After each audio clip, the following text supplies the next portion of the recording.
ॐ भूर्भुवः स्वः तत्सवितुर्वरेण्यं भर्गो देवस्य धीमहि धियो यो नः प्रचोदयात् ॐ शान्ति शान्ति शान्तिः ॐ Shri Sai Ram. I am starting the fifth video on the discourses of Satya Sai Baba that form the Brahma Vidya or Atam Vidya of Sri Satya Sai Baba Bhagwan. Om Sai Ram, sir. I start the discourse. Forbearance, the primary spiritual quality. Whatever thoughts you have, they will bring you the corresponding results. Whatever you are feeling will be reflected in your way of talking and acting. In the very first place, you must endeavor to purify your feelings. You have to make your love pure. To do so, you have to develop forbearance, which is a serene patience and self restraint under all circumstances, giving good to all, even to those who may want to harm you. There is nothing greater than having this quality of forbearance. Forbearance is equivalent to truth itself. Forbearance is the heart of righteousness. Forbearance is the very essence of the ancient wisdom. Forbearance is non-violence in practice. Forbearance is contentment, it is compassion. Truly, forbearance is everything in all the world. Only when you have developed patience and forbearance will you be able to obtain the Lord. Now, over minor insignificant things, you lose your temper and become ridden with tension. Anger and temper are dangerous. They can ruin your life. If you suffer from anger, you will not be able to achieve anything worthwhile. You will be looked upon with disgust and derision. You will lose your wealth. All the honors you have enjoyed will turn to ashes. Your anger will even separate you from those who are closest to you. Because of anger, people lose everything and their life becomes a waste. Therefore, in the Gita, Krishna taught the principle of love and the need to cultivate love to counter hatred, jealousy, anger, and all the other bad traits that cause so much harm to you. Love knows no hatred. Love is free from all selfishness. Love is far removed from anger. Love never takes, it knows only giving. Love is God. You can experience God through love alone. If you want God, you will have to develop this sacred quality of love. Only through love will you be able to experience Him who is love itself. If you want to see the moon, there is no need to use a candle or a torch light. The light of the moon is enough to see the moon. If you want to see God, you need only to immerse yourself in love. Fill yourself with love, and you will surely succeed in acquiring God. But as long as this love has not yet become clearly established, there is a need for spiritual practices such as the devotional singing, repetition of the name of God, and other forms of worship. Once pure love has developed, these spiritual practices are no longer necessary. Yet, even when the moon shines brightly, you will not be able to see it if your eyes are closed in the same way. If your eyes are still closed to the loving presence of God within you, and then go good actions, including the various spiritual exercises, will help open your eyes and clarify your vision so that you can see and enjoy the Lord. That is the import of Krishna's teaching in the Gita. Only when you listen to such great words and only when you understand them clearly and only when you practice them will you be able to reach your divine goal. Set aside at least 1 hour per day to study these teachings and incorporate them in all your daily activities. In so doing, you will be using your time wisely and will be sanctioning your life. The three stages on the spiritual path. Fill your heart with one pointed devotion, and God will reveal Himself within you. Then you will see Him as true as He truly is. In time, you will merge with Him and become one with Him. Embodiment of love. There are three principal stages that you must follow on the spiritual path in order to reach your spiritual goal. They have been described in a number of different ways in the Gita. At the end of the 11th chapter, wherein Lord Krishna gives Arjuna the vision of his cosmic form, you will find the three stages presented as follows. First, you must know that God is here. Second, then you must have a direct vision of Him. Third, finally, you must merge with Him. These three steps will lead you to liberation. Know that God is here, then experience God directly. In the first step, you learn through the words of the scriptures or a teacher that God really exists. But merely knowing this truth does not give you unlimited joy. You discover that God is here, but you also realize that you and God are separate. This feeling of separation can serve as the basis for subsequent steps on the path, but in itself, it does not provide much lasting satisfaction. Gradually, the anguish of separation from God moves you on to the next step. The desire develops in you to gain the direct personal experience and vision of God. You feel, I want to see you, dear Lord. How can I experience you directly?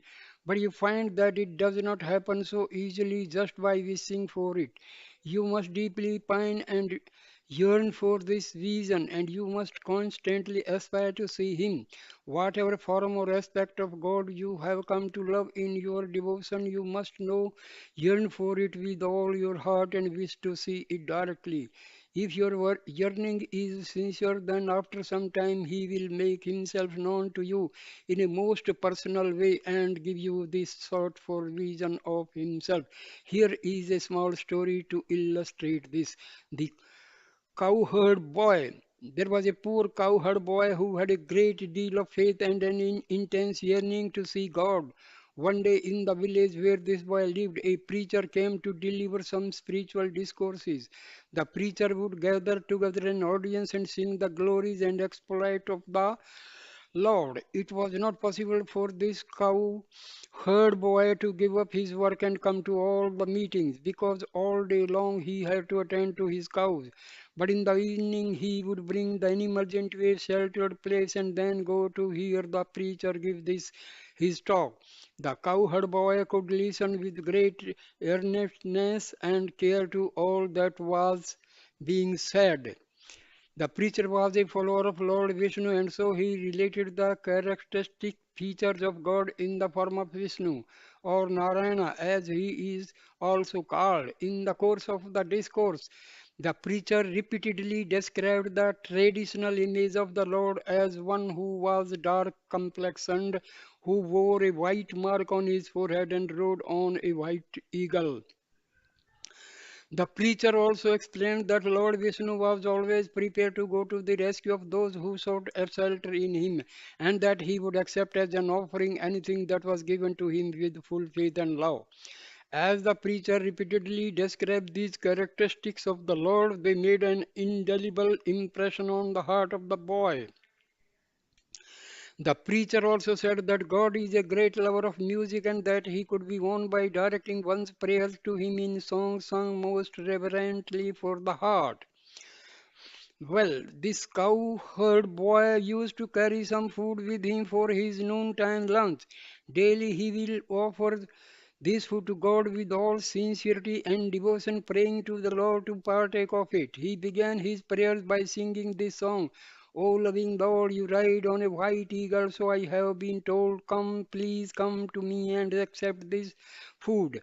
The boy went on praying like this to the Lord for one whole week continuously. He never touched his food because it was not shared by the Lord. By the end of the week, he became extremely weak. Anguished yearning for the Lord's presence, besides his weakened physical condition, he was also suffering from extreme anguish because he felt that he was not singing properly and therefore the Lord did not respond. He was sure that it was because of his own shortcomings in his songs that the Lord did not come to partake of his food. And so, with great determination and devotion, he continued to practice his singing, thinking that in the end he would surely win the grace of Lord. In his weakened condition, he reached the forest. He was feeling extremely exhausted, but he was determined not to eat unless his offering was accepted by the Lord. Now his prayerful song poured out of him in a most melodious and sacred way. The boy just kept on singing and singing all the time, imploring the Lord to come down and accept the food and drink that he was offering with so much yearning. When there was perfect harmony in the feeling, in the tune, and in the content of the song, the Lord descended.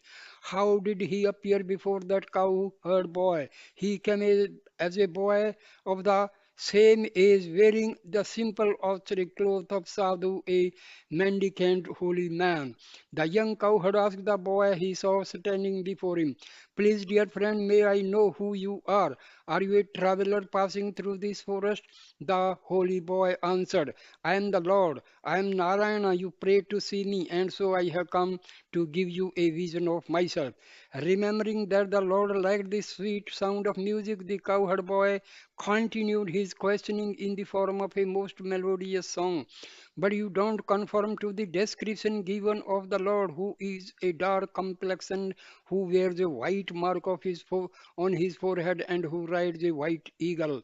The preacher said that is how we can know the Lord. But it does not seem to be true. Oh dear one, if you are really the blessed Lord, please resolve my doubt and let me see you in your true form. The vision of the Lord. The boy had heard a description of the Lord. Now he wanted to see and experience him directly, exactly as he had heard him described and come to believe in him. But God doesn't have any specific name or form.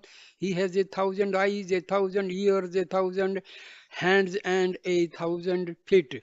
Yet, in order to please and satisfy his devotees who are aspiring to see him, he takes on the particular form which has been earnestly prayed for. To satisfy this cowherd boy, the Lord revealed himself by taking on the lustrous form of Vishnu and accepted the food and drink so lovingly offered by the boy. This is the second stage when one yearns for the vision of the Lord. Even when that vision comes, it will still not be true form of God, but the one chosen through the prayers of the devotee. God loves sincere, heartfelt feelings, and therefore, in keeping with the feeling of his devotee, he will give his vision in the form which pleasures the devotee most. After the Lord left, the boy thought to himself, first I heard a description of him, and then I prayed for a vision of him. Now he has come down and I have seen him directly. But how can I reach him and be ever with him? By merely knowing that God exists, a devotee will not be satisfied, nor does he get full satisfaction by just having a vision of the Lord. Having had the vision, he yearns to be fully merged with him. It is only then that the devotee will be in unending bliss. In the case of this boy, the Lord had given a vision of himself and then disappeared. But from that moment on, the boy kept the picture of the Lord as he just seen him in the form of Vishnu, continuously imprinted in his heart. With that lovely form in his mind, he now began inquiring and thinking only of how he could reach him and merge with him. This is the third stage, beyond dualism. In the same way, by either listening to learned people or by reading and studying the scriptures, you can get some idea of what God is like. But ultimately, you will not be satisfied and happy with just this. It is still only a stage of dualism, for in this stage, you and God remain separate. Therefore, you will make an attempt to go beyond this stage of dualism to the next step, which is qualified non dualism. This refers to the deep aspiration to see and experience God directly. How can you get a vision of Him? By picturing in your own heart the form of God you heard described and then continuously thinking and contemplating on that form. Whatever you do, whatever you say, whatever you see, and whatever you listen to, you have to become one with that sacred form. The specific form of God you have pictured becomes a thought form in your mind. The thought form should then become saturated with the feeling of devotion so that it becomes a feeling form in your heart. Gradually, this feeling will deepen and strengthen until one day you will have a real vision of the Lord. So, first the Lord is heard of and thought of, then he is sought through intense feeling of devotion and yearning, and finally he reveals himself in form and can be directly experienced. In other words, the thought form turns into a feeling form and which becomes transformed into real experience. That describes the second stage on the path. Not only do you get the personal vision of the Lord whom you have aspired to see, but you also get the chance to converse with Him face to face. After seeing the Lord thus and talking to Him directly, you gain a little more satisfaction. But if you are a true devotee, even this golden opportunity will not give you the full joy you long for. Now you want to reach God and merge with Him. You think, I have heard, I have seen. Now I must reach Him and be one with Him.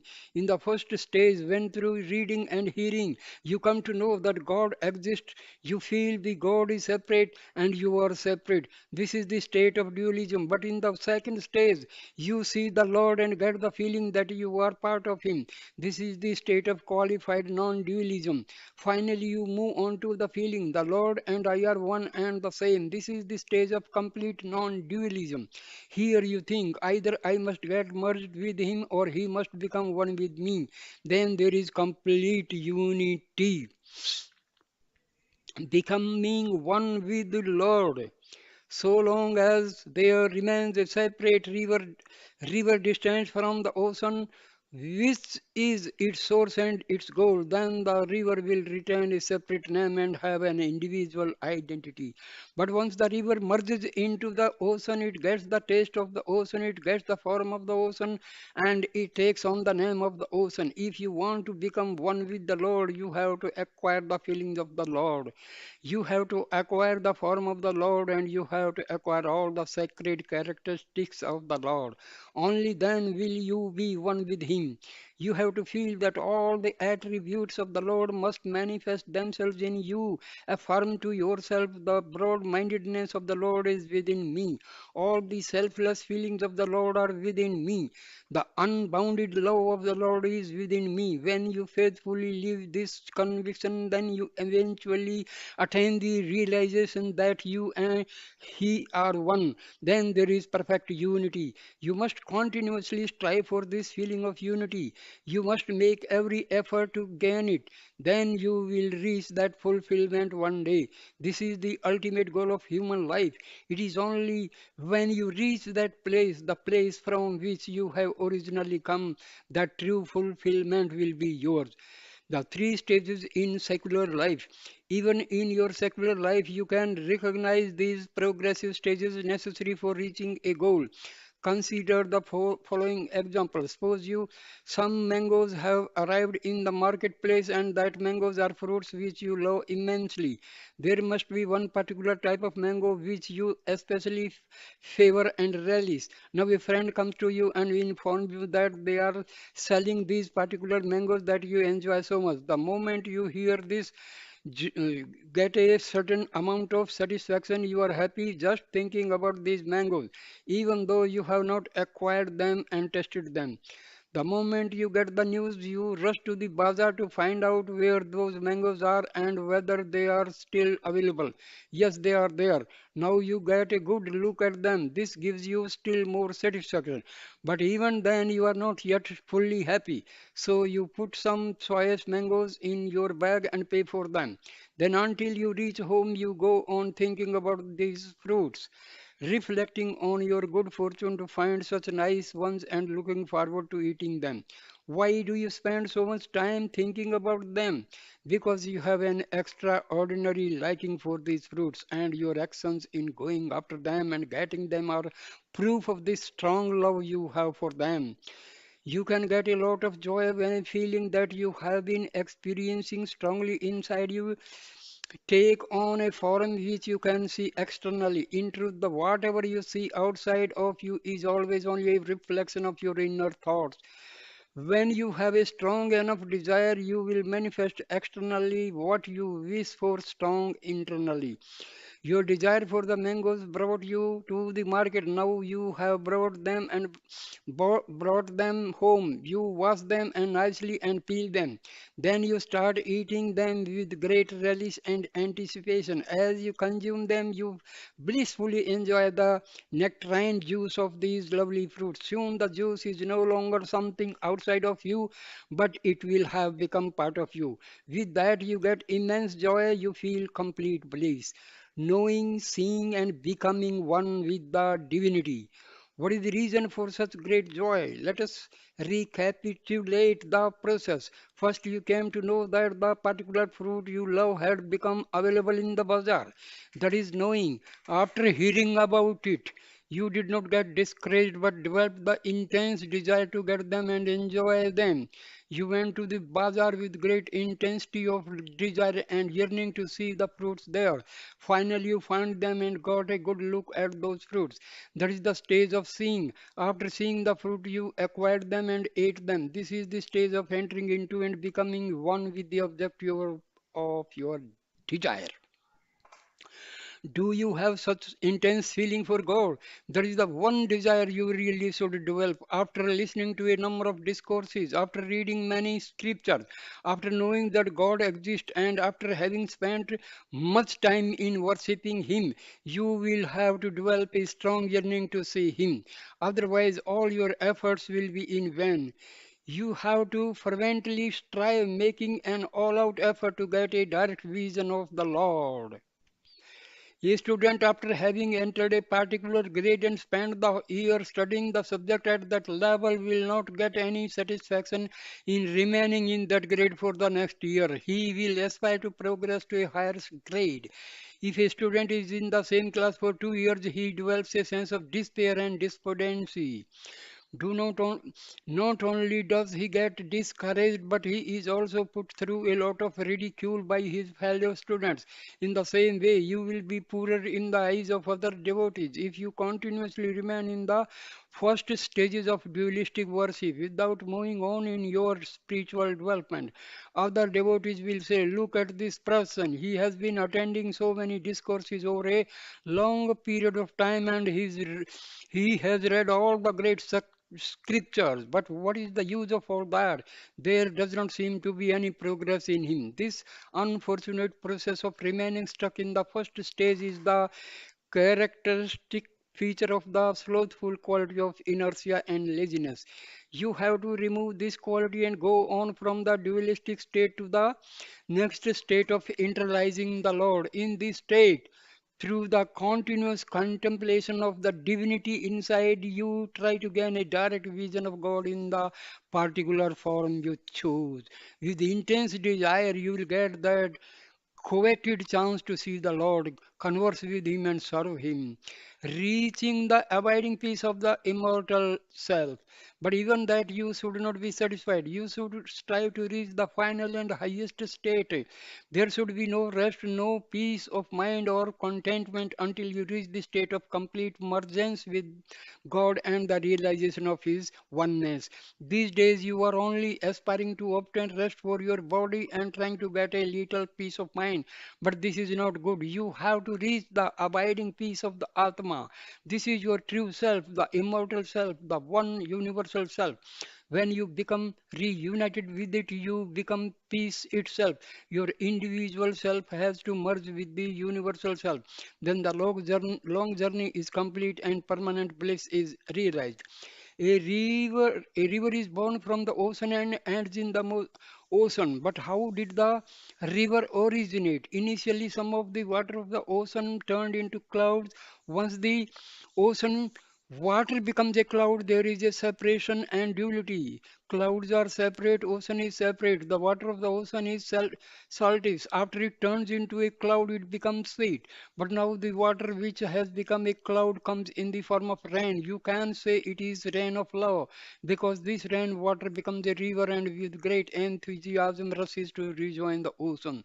This may be compared to the state wherein a great anguish and aspiration dwells to get nearer and nearer to the final goal. When you are in that state, you yearn with all your heart to reach the native land from which you have become separated. In the case of the water in the form of a river, it is impelled to merge back into the ocean from whence it came. Only then will it have reached its goal. Such is the pure non-dualistic state of total mergence with the source. You are born as a human being and you have lived part of your life as an ordinary human being, but you have chosen to take up the path of spiritual life. You find yourself seeking out the company of spiritually minded people. You find yourself listening to the great scriptural stories describing the sacred characteristics of the Lord. But now you find that this is not enough. You yearn to have a direct vision of the Lord. Even then, you are not satisfied with just that. Merely having had the opportunity to see and talk with the Lord, you still don't find that your happiness lasts. But when you finally get fully merged and united with Him, then you gain the complete fulfillment you have been seeking. Then you are one with the unending peace and bliss that is the Lord. This was the teaching that Krishna imparted to Arjuna on the battlefield. The sacred names of Arjuna in the Gita, Krishna used a number of names to address Arjuna. Even in worldly life, a number of titles and names may be conferred on people. In the Gita, it was the embodiment of divinity, Lord Krishna, who conferred the different names on Arjuna. Krishna told Arjuna, "O Arjuna, you are not a child of mortality, you are the divine divinity itself. You are the son of immortality." In his life, Arjuna found himself in a number of trying circumstances in which he acquitted himself heroically. As a result, he was given various titles to obtain his bow, which was a sacred weapon. He performed severe penance and faced a number of difficult problems, but throughout he persisted with a great deal of faith, courage, and conviction. His determination in the face of all obstacles was ultimately rewarded by gaining the grace of Lord Shiva and winning the boy directly from him. In the process of getting this celestial weapon, even the elements of nature went against him, but nothing could deter him from his firm resoluteness, resoluteness and purpose. Because he was able to win the bow, the Lord conferred on him the title, the victor of the bow. From a worldly point of view, Arjuna could also be thought of as the one who was victorious in gaining wealth. There is a story for this. The oldest of the Pandava brothers, Dharmraja, who was the king, decided to undertake a great ceremonial sacrifice performed only by reigning kings. At the time, the Pandavas were opposed by the wicked Kauravas. The treasury of the Pandavas was completely empty. They had no money available at all. In the face of such obstacles, it would have been nearly impossible to proceed with such a grand ceremony. Still, Dharmaraja insisted on going ahead with the ceremonial sacrifice. He said to Arjuna, "Brother, this occasion will require a very heavy expenditure of funds. We will need a great deal of wealth. How might we raise this money?" Arjuna replied, "Dharamraja, why worry about money when we have with us the wish fulfilling tree in the form of Krishna? Why should we be afraid? Once Krishna blesses us, we will be able to get any amount of money. Arjuna went around to the different kings ruling over the surrounding areas to inform them of Dharmaraja's wish to hold the great sacrifice. As soon as these kings heard that Dharmaraja was planning to perform the ceremony, they offered to support Dharmaraja with their own treasuries, and so Arjuna brought back wealth in such huge quantities that it took dozens of elephants to carry it. There were great heaps of gold, silver, and jewels. Krishna, who had prompted all this, came and acted as if he did not know anything. He asked Dharmaraja, "Wherever did you get so much wealth? Where did it all come from?" Dharmaraja, out of ignorance and fraternal pride, replied, "It is because of my brother Arjuna that I got all this." From that day on, Krishna addressed Arjuna as the conqueror of wealth. In this way, concealing his own role and announcing to the world that it was Arjuna who was able to gather so much wealth. There were many other names given to Arjuna, such as Son of the Earth. These names were not intended for Arjuna alone. As you hear these various names, you can start applying them to yourself. Each contains a deeper meaning and shows how the Lord showers His grace on His devotees. Make them part of you. Fully live them by strive to understand their deeper meaning and by putting them into practice in your daily life. Restraining the tongue in both food and speech. One of the most important disciplines necessary for coming into union with God is control of the tongue. This must be exercised both in the area of food and in the area of speech. Without control of the tongue, it is impossible to follow the path of devotion and become one with God. Embodiments of love. Together with most animals and birds, human beings have five sense organs. These sense organs must be used extremely carefully, always being aware of their capabilities and limitations. You must exercise the same control over them as you do in controlling some of the powerful energies and tools that are used in daily life. For example, fire, when used with care and intelligence, can serve you in many useful ways, but when it is out of control, it can be very harmful. Or take a knife or electricity. If you know the proper way to use them, they will be beneficial. Otherwise, they can be quite dangerous. It all depends on the care you take and how well you use your intelligence. The spiritual teaching have laid great emphasis on knowing the proper use of the sense organs and applying that understanding to your day-to-day life. The dual power of the tongue. Each sense organ given to human beings has one particular use, but the tongue is endowed with dual power. It has both the power of speech and power of taste. In the Gita, the Lord cautions you to be very careful in using your tongue. He praises the devotee who has attained complete control over the tongue, for such a one will soon develop a pure and steady heart and feel the constant presence of the Lord. To gain such control, devotees have been practicing number of special disciplines such as observing silence, controlling their diet, or maintaining a complete fast. Fasting prompts health for the physical body. In the mental realm, it gives joy and bliss. Unlimited and unregulated food is very harmful for devotees. Indulging indiscriminately in unwholesome foods is like to lead the devotee into torpidity of inertia. To think that you can go on wantonly indulging yourself in food while at the same time trying to please God and enjoy the nearness of God. It's extremely foolish. These two, indulging in food and gaining the nearness of God, are not compatible. Therefore, right from the beginning, you must make a determined effort to keep the tongue under control. Once you gain mastery over the tongue, the other sense organ will automatically come under control. Control of the tongue.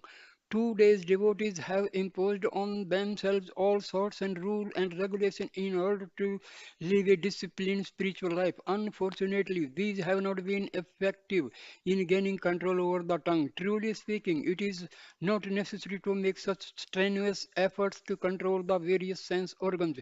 If the tongue is properly controlled, all the other sense organs will come in line with by themselves. Because people have not been able to gain control over the tongue, they are afflicted with numerous doubts, emotional turmoil, contradictions, and confusion. Control of the tongue refers not only to food but also to speech. You must recognize that there is nothing more powerful than the power of words. For this reason, you must keep your talk strictly under control. In life, you can observe that even for a little thing, a number of sacrifices have to be made. You cannot get anything without paying for it. You are prepared to sacrifice even your own life to obtain some small petty useful things, but you are not seeking that which is exceedingly important, that which includes all other things and is the very basis of everything worthwhile. That greatest of all treasure is the immortal self. Only when you give up one thing can you get another in its place. Should you not then give up everything else for the sake of gaining this most important and most valuable of all possessions? Should you not sacrifice everything for the sake of reaching your highest self? In the marketplace, if you want some vegetables, you will have to give some money in the exchange without offering to pay and thereby sacrificing some of your money. You will not be able to get those vegetables. By giving up one thing, you can then acquire another. In the same way, if you want to acquire virtues, you will have to give up your bad qualities. Only by sacrificing your likes and dislikes can you obtain equal mindedness. Only by sacrificing your bad qualities can you attain the noble qualities. Only by giving up your bad thoughts, bad habits, and bad behavior can you possibly achieve good thoughts, good habits, and good behavior.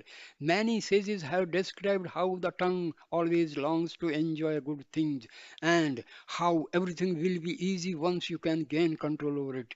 The principal way of exercising this control is by observing silence. Silence does not merely refer to restraint of the tongue. Not only should you exercise silence in speech, but you should also be silent in thoughts. Your mind should remain free of all thoughts. That is true silence.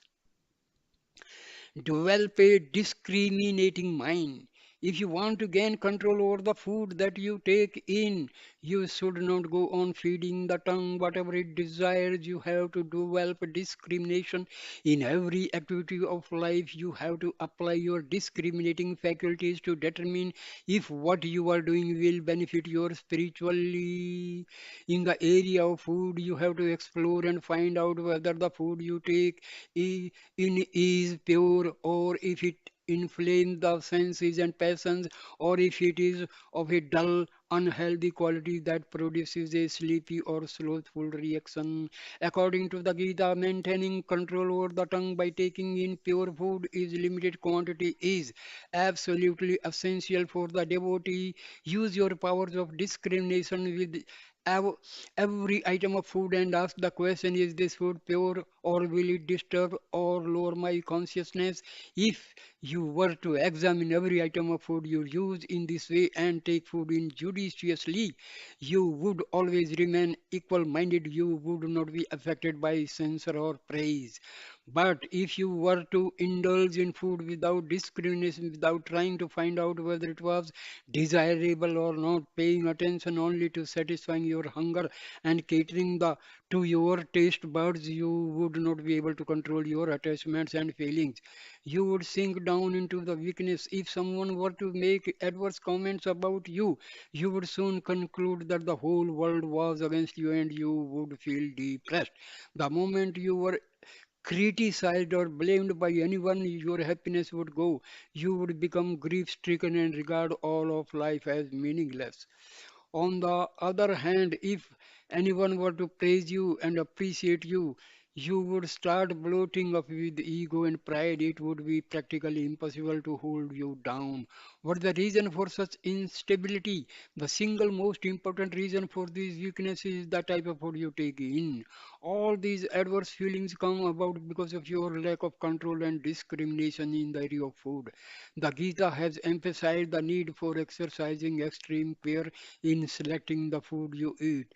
You must constantly keep in mind the importance of of pure food for helping you to maintain equanimity in all situations so that you become neither elated when praise is showered nor depressed when criticism is heaped upon. Purity of the food, the cooking vessels, and the cook. The Gita has also declared that there should be purity of the vessels and utensils used in cooking and purity of the cooking process itself. The vessels used must be absolutely clean. Purity refers not only to physical cleanliness but also to the way in which the implements and the articles of food have been acquired. You have to see whether these things have been acquired by proper means and honest work or whether they have come through dishonest means.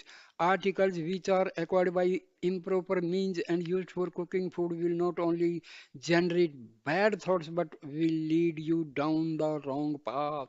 The next step is to acquire into the purity of the cooking process itself by ascertaining the thoughts and feelings of the person who is cooking the food. There are three things that have been mentioned that must be carefully looked into the and controlled. Normally, you pay attention only to the purity of the vessels and not the other two, namely the purity of the person cooking and the purity of the food itself. You do not know the feelings in the mind of the cook, and you do not know if the shopkeeper has acquired the articles you buy in the market by proper or improper means.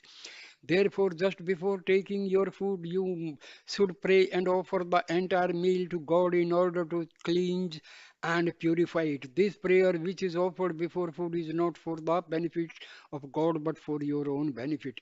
It will purify your food by evoking God's blessings. Before eating, you can say your own sincere prayer from your heart, asking God to purify and bless the food. Or you can use formal prayers such as the verses from Gita that are traditionally used before food. These are the 24th verses from the 4th chapter and the 14th verse from the 15th chapter, which are particularly efficacious. The blessing offering food to God. In Sanskrit, the Gita verses used before food are Brahm Arpanam, Brahm Havir, Brahmajam, Brahmanahutam, Brahmevantena Gantavyam, Brahmakarma Samadhinaha, Aham Vaisnanara Bhutava, Prananinam Deha Misritaha, Pranapana Sama Yuktaha, Pachaha Annam Chaturvidham, which means the offering is to God, the act of offering is God, offered by God in the sacred fire which is God. He alone attains good. He, al- he alone attains God, who in all his actions is fully absorbed in God. I am the all pervading cosmic energy lodged in the bodies of living beings, unite with their ingoing and outgoing life breaths. I consume all the various foods. This prayer before eating removes all the defects and flaws in the vessels and in the articles of food, as well as removing any negative influence acquired during the cooking process. Before offering the prayer, the food is merely food, but once you offer it to the Lord, it becomes consecrated food. The role of the tongue in speech. The second aspect of the tongue is speech. As has already been mentioned, speech has its own powerful impact on the mind and the entire mental process. It has a tremendous power. It can perplex your mind, it can break your heart, it can even kill you. It can also give life and encouragement and help you to reach your divine goal. These are two opposite and contradictory results, both affected by the spoken word.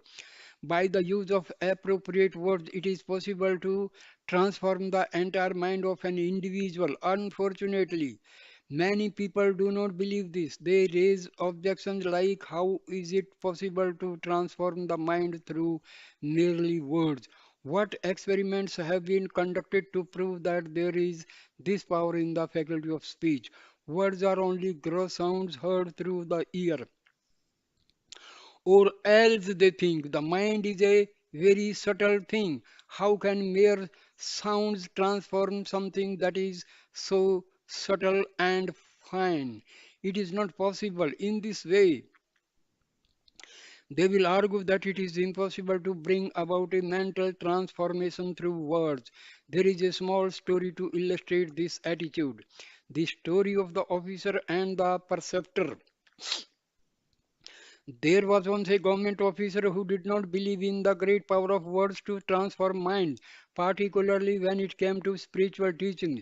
He happened to be the education secretary for a district, and included among the schools he had under his auspices were some religious institutions. One day he visited one of these schools where a preceptor was teaching the Holy Scripture to a number of young students. This spiritual teacher was expounding on some very profound concepts. Sitting there listening to this, the officer developed a headache.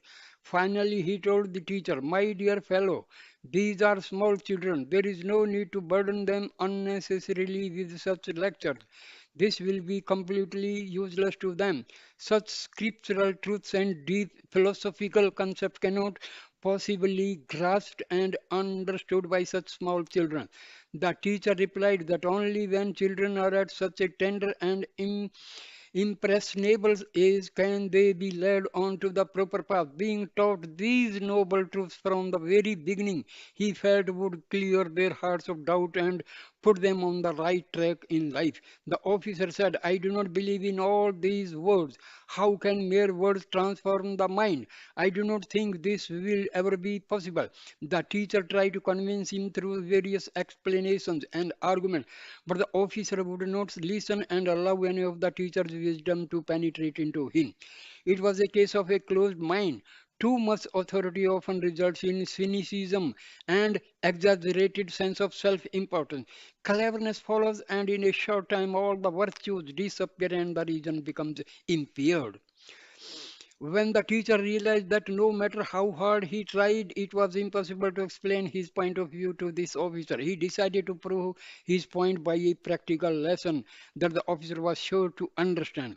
He asked the youngest of the students to get up and told this small boy, "Child, you go and physically throw this officer out of the room. Do it immediately." The moment he heard these words, the officer got very angry. He started shouting at the teacher, "Who do you think you are? I am a government officer. I am the education secretary of this district, and you are asking a small child to send me out. How dare you do this?" The teacher then told the officer, "Well, sir, I did not beat you or hit you or even touch you. I did not do anything to you. Just by merely hearing some words, you seem to be getting very upset. What could be the reason for your becoming so angry? It is because of these few words I used, is not it?" This is how the teacher demonstrated to him that words can be very powerful. They have an enormous capability for doing great harm or great good, according to the way they are used.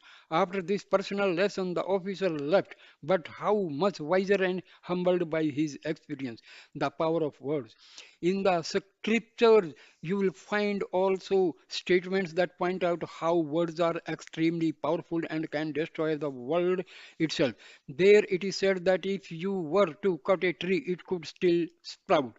Or if a piece of iron were broken into, a blacksmith could make the two pieces come together again by heating and pounding them until they were one.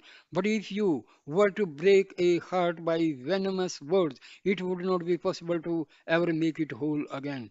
Words can cause endless troubles, and they can also give boundless joy.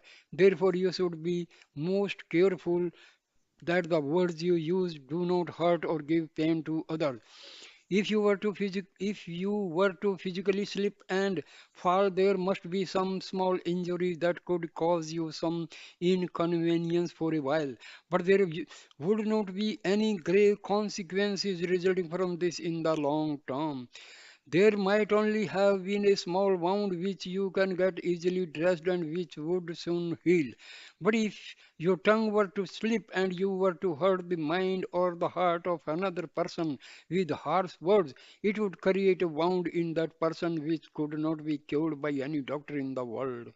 Therefore, you should never use words which are likely to hurt another's feelings. One day the words which you have used will come back to you. So always use sweet and good words. It has been said that the tongue relishes sweet things. You can talk to it and say, "Oh, tongue, you like sweet things so much. Why don't you linger on the sweet name of the Lord? Oh, tongue, you know what true sacrifice means. You are the very embodiment of sacrifice. Use yourself only for singing the name of the Lord. Sing of God and become sacred and holy thereby. Sacrifice and forbearance. Now, why do we say that the tongue knows the true meaning of sacrifice and is absolutely selfless? Well, this is really that you experience every day. For example, when you give some sweet things to the tongue, it tastes them, and as soon as it finds out that they are delightfully sweet, it says to itself, "Oh, let me pass these lovely sweet things on to the stomach so that it can also enjoy the delight." But if what is tasted is not pleasant, if, for example, it is something that is bitter, then the tongue will not pass this on to the stomach but will immediately spit the offensive substance out of the mouth to save the stomach from grief. Good or bad, sweet or bitter, the tongue does not try to keep anything just for itself and only for its own enjoyment. It lives selflessly and with honor, knowing its own limits very well. For any number of years, it is content to remain shut up and inside the mouth. Does it come outside even once? No. Whatever work it does uncomplainingly inside the mouth. There is still another important feature of the tongue. It has extraordinary forbearance. Whatever are its difficulties and problems and whatever troubles and others give it, it remains focused within itself, never exceeding its own limits and always observing forbearance. It lives in the midst of exceedingly harmful companions, namely very sharp and powerful teeth. With a great deal of skill, it manages not to be beaten or hurt by these aggressive fellow residents that share its tight quarters. With unusual skill and forbearance, it has been existing very well with such dreadful neighbors without even once coming to any harm. In this way, the tongue can teach a number of very important lessons which can be quite useful to you. For instance, it teaches you that you can live in the midst of people who are very difficult to live with. With a lot of care, forbearance, and skill, you should be able to enjoy a happy life despite such trying circumstances. But in today's world, there will be very few who follow such good example. For most individuals, once they come in touch with bad people, they will tend to become bad. All the good fellows and good quality, the good thoughts and the good behavior disappear in a moment and they lose all their merits and virtues. In order that you do not suffer such bad consequences, it is necessary that you gain complete control over your tongue. Talk waste spiritual energy. Baba quite often tells the students, "Dear students, you should not talk too much. The divine energy which is in you will get wasted in the process. By engaging in too much talk, your memory power will be reduced and weakness will develop in in your body. Premature old age will be final result. Besides that, you will also get a bad name. Now consider that you have a radio. You may switch it on to hear a news broadcast, but then you leave the room and forget to switch it off. The radio just continues to play without purpose and uses up costly energy. Your body can be compared to that radio, and the intellect may be thought of as the switch that is has turned it on but failed to turn it off again. In this comparison, your mind will be the useless sound coming from forth in the form of words and talk ceaselessly, babbling only. The sacred divine energy in you will get wasted by this kind of endless talk. Right from dawn, you get up till dusk. When you go to bed, you go on talking. If not loudly, then within yourself. The volume might be turned down, but nevertheless, the talk will be going on all the time. The radio inside you just keeping on playing non-stop, and the valuable spiritual energy that is within you gets wasted, just as electricity is consumed in the case of the radio. Whether it is playing loudly or softly, the energy just drains away.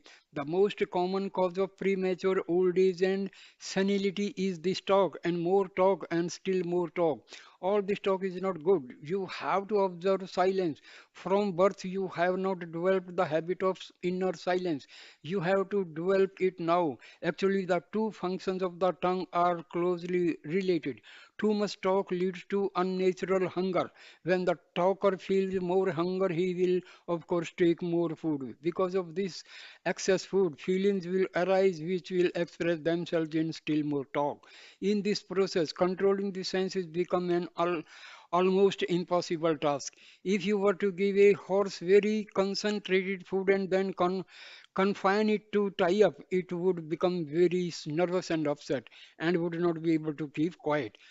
After you feed a horse, it is necessary to exercise it also in the same way. If you take in rich food without working hard and taking some exercise, you will become nervous and restless, and you will also develop egoistic feelings of selfishness and pride.